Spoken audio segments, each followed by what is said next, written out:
दोस्तों, गालिब का एक शेर है, हमको मालूम है जन्नत की हकीकत मगर दिल के खुश रखने को गालिब ये ख्याल अच्छा है। बड़ा मज़ेदार शेर है ये। शेर हमें ये बताता है कि कैसे मनुष्य इंसान बड़े ही कठिन परिस्थितियों में भी, जब परिस्थितियाँ काफ़ी जटिल हों तब भी हम खुशी ढूंढ लेते हैं, खुश रहना सीख लेते हैं। पर आज का जो जनरेशन है और पिछले कुछ सालों की अगर मैं बात करूं तो ये जो खुशी है ये डिमिनिश कम होती हुई दिखती है, खास करके पैंडेमिक के सालों में। और ये मैं शायराना अंदाज में नहीं कह रहा, मैं ऑब्जेक्टिवली ये कह रहा हूँ। जी हाँ, इस बार का जो वर्ल्ड हैप्पीनेस रिपोर्ट है, हर साल ये रिपोर्ट आता है, इस साल का भी जो वर्ल्ड हैप्पीनेस रिपोर्ट आया है उसका जनरल ऑब्जर्वेशन ये है कि पिछले कुछ सालों में, खास करके पैंडेमिक के सालों में, नेगेटिव इमोशंस जैसे स्ट्रेस, एंजाइटी ठीक ठाक तरीके से ऊपर गए हैं। साथ ही साथ हमें ये भी देखने को मिलता है कि भारत का रैंक काफ़ी नीचे रहा है, 136 पे हैं हम 146 कंट्रीज़ में। और साउथ एशिया में, यानी पूरे के पूरे साउथ एशिया का जो रीजन है उसमें हमारा रैंक सिर्फ अफ़गानिस्तान से ऊपर है, और वो भी तब का अफ़गानिस्तान जब तालिबान ने हमला नहीं किया था। इस लिस्ट में ये लिस्ट जो है वो तालिबान के इन्वेजन के पहले बना है, इसीलिए अफ़गानिस्तान के उस सिचुएशन उस पहले के परिस्थितियों को लेकर इस लिस्ट को बनाया गया है।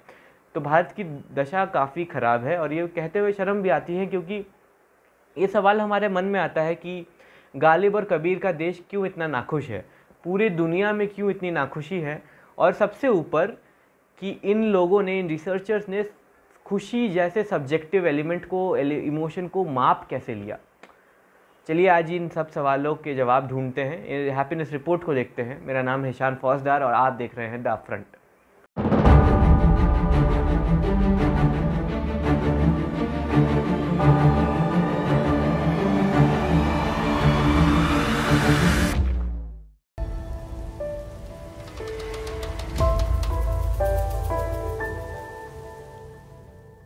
पहला सवाल ये है कि हैप्पीनेस जैसे सब्जेक्टिव इमोशन को मापा कैसे।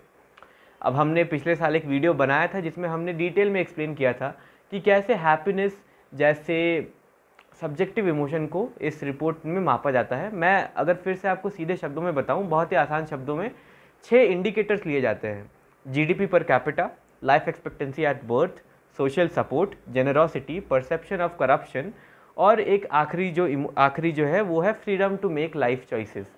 इन 6 के 6 इंडिकेटर्स को, इसमें से अगर 2 छोड़ दे, यानी जीडीपी पर कैपिटा और लाइफ एक्सपेक्टेंसी, तो ये बाकी 4 जो हैं उन चारों पे लोगों से सवाल पूछे जाते हैं, लोगों का परसेप्शन लिया जाता है, जिसके बेसिस पे एक मार्क दिया जाता है। अगर मैं आपको सोशल सपोर्ट का एग्जांपल देके बताऊं तो लोगों से ये सवाल पूछा जाता है कि मान लीजिए आप मुसीबत में हैं, तो क्या चांसेस हैं कि आपकी मदद करने आपके दोस्त या आपके परिवार वाले आएंगे, और उन्हें एक 10 पॉइंट स्केल दिया जाता है।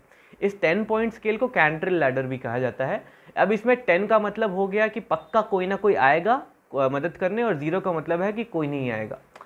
इसी तरह सारे मेजर्स को इसी तरह स्केल किया जाता है, सारे मार्क्स को नोट किया जाता है और फिर उसका एवरेज निकाला जाता है। अब इस एवरेज के मुताबिक कंट्रीज़ को रैंक किया जाता है। मान ली अगर एक कंट्री का टोटल एवरेज 7 के ऊपर है 10 में, तो वो थ्राइविंग कम्युनिटी है, थ्राइविंग कंट्री, खुश कंट्री है। अगर 4 और 7 के बीच में है तो वो स्ट्रगलिंग कम्युनिटी है, वो वहाँ के लोग स्ट्रगल कर रहे हैं। और अगर 4 से नीचे है तो फिर वो एक सफ़रिंग कम्युनिटी है, वहाँ के लोग सफ़र कर रहे हैं।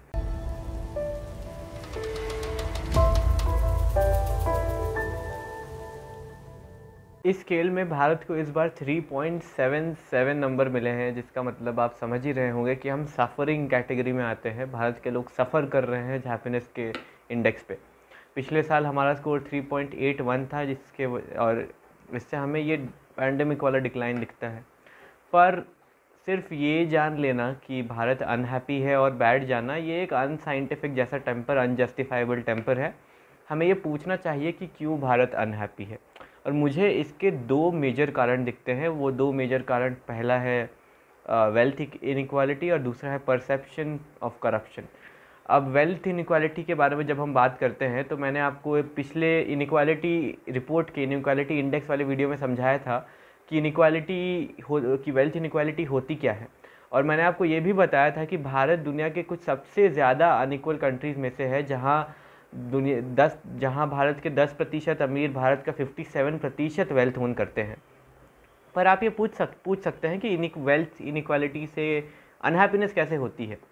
तो अनहैप्पीनेस इंडेक्स में हम देखते हैं पर कैपिटा जीडीपी, यानी पर कैपिटा जीडीपी का मतलब ये हो गया कि देश का हर एक व्यक्ति कितना कंट्रीब्यूट कर रहा है भारत के जीडीपी को, यानी total GDP divided by population.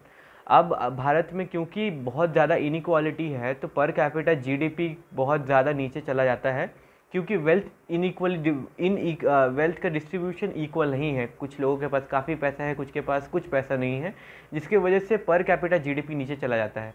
और इसीलिए जब पर कैपिटा जीडीपी नीचे जाता है तब भारत का जो हैप्पीनेस इंडेक्स पे रैंक है, जो मार्क है, वो खुद ही नीचे चला जाता है। और अगर हम और एस्पेक्ट्स को भी देखें तो हमें ये दिखेगा कि ये जो इनइक्वालिटी है इससे और भी कई एस्पेक्ट जुड़े हुए हैं। जैसे अगर भारत में इनइक्वालिटी है अगर, तो इसका मतलब भारत के कुछ लोग काफ़ी ज़्यादा गरीब हैं, और गरीबी और बीमारी, गरीबी और इलनेसेस में गरीबी के साथ बीमारियां आती हैं, जिसके वजह से जो बच्चे होते हैं वो लंबी ज़िंदगी जी नहीं पाते, जिसकी वजह से लाइफ एक्सपेक्टेंसी एट बर्थ कम हो जाती है। तो इनइक्वालिटी से गरीबी आती है, गरीबी से लाइफ एक्सपेक्टेंसी एट बर्थ कम हो जाती है बीमारियों के चलते, जिसकी वजह से भी फिर अनहैप्पीनेस इंडेक्स पे भारत का रैंक नीचे चला जाता है। दूसरा, जब हम बात करते हैं परसेप्शन ऑफ करप्शन की, तो इसके लिए मुझे आपको कोई आंकड़े दिखाने की ज़रूरत नहीं है। आप भारत में किसी भी इंसान को उठाकर पूछ लीजिए कि उसका परसेप्शन क्या है सरकारी दफ्तरों के बारे में, और वो आपको बता देगा कि सरकारी दफ्तरों में टेबल के नीचे से जो पैसा आता है वो टेबल के ऊपर के पैसे से काफ़ी ज़्यादा होता है। भारत में सरकारी नौकरी को लेकर एक नेगेटिव करप्शन वाला स्टीरियोटाइप बन चुका है, और ये अब नॉर्मलाइज हो चुका है। इसे हम गलत नहीं मानते, इसे सब नॉर्मल मानते हैं। और ये समझने की ज़रूरत है कि मैं ये नहीं कह रहा कि भारत में करप्शन काफ़ी ज़्यादा है। मैं ये कह रहा हूँ कि भारत के लोगों को लगता है कि भारत के सरकारी दफ्तरों में करप्शन काफ़ी ज़्यादा है।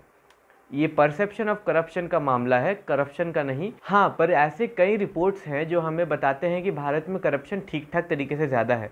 जैसे कि एक सर्वे है जिसका नाम है ग्लोबल करप्शन बैरोमीटर, जिसके अनुसार जो ब्राइबरी रेट है पूरे एशिया, जो ब्राइबरी रेट है भारत की, वो सबसे ज़्यादा है एशिया में, और कि भारत में लोग पर्सनल कनेक्शन सबसे ज़्यादा यूज़ करते हैं पूरे एशिया में। तो इन सब से हमें भारत का करप्शन भी दिखता है। और भी काफ़ी रीजंस हो सकते हैं जैसे कि अनएम्प्लॉयमेंट, पर मुझे वेल्थ इनइक्वालिटी और करप्शन, परसेप्शन ऑफ करप्शन सबसे ज़्यादा इम्पॉर्टेंट रीजंस दिखते हैं। और मुझे लगता है कि सरकार को काम करना चाहिए, काम करनी चाहिए लोगों के परसेप्शन ऑफ करप्शन को अमेंड करने के लिए। पिछले कुछ सालों में मोदी जी का ऐसा इमेज बनाया भी गया था, ऐसा दिखाया जाता था कि मोदी जी बिल्कुल ही करप्शन फ्री हैं, पर और ये साथ ही साथ बीजेपी सरकार भी करप्शन फ्री है। पर राफेल स्कैम और इलेक्टोरल बॉन्ड्स जैसे स्कैम्स आने के बाद ये जो इमेज है बनाई गई थी वो टूट सी जाती है, और हमें काफ़ी ज़्यादा स्कैम्स, काफ़ी ज़्यादा हिपोक्रेसीज दिखती है इस सरकार में। साथ ही ये सरकार मिलियनियर्स और बिलियनियर्स को फेवर करती है, जिसकी वजह से जो मिडिल क्लास है, जो मिडिल क्लास और जो लोअर क्लास है, वो हताश से हो गए हैं। इकोनॉमिक डेवलपमेंट ज़रूरी है, पर इकोनॉमिक डेवलपमेंट के साथ साथ सोशल सपोर्ट और परसेप्शन ऑफ करप्शन को अमेंड करना भी ज़रूरी है। सिर्फ बुद्धि इंसान को बुद्धिमान नहीं बनाती, जैसे कि दोस्तोयेव्स्की ने कहा था, it takes something more than intelligence to be intelligent to act intelligently. आशा है आपको ये वीडियो पसंद आई होगी। अगर आपको वीडियो पसंद आई तो प्लीज़ इस वीडियो को लाइक करें, हमारी अन्य वीडियोस को भी लाइक करें, इस चैनल को ज़रूर सब्सक्राइब करें और बेल आइकन को दबाएं जब भी ताकि आपको नोटिफिकेशन मिले जब भी हम कोई नया वीडियो निकालें। धन्यवाद दोस्तों।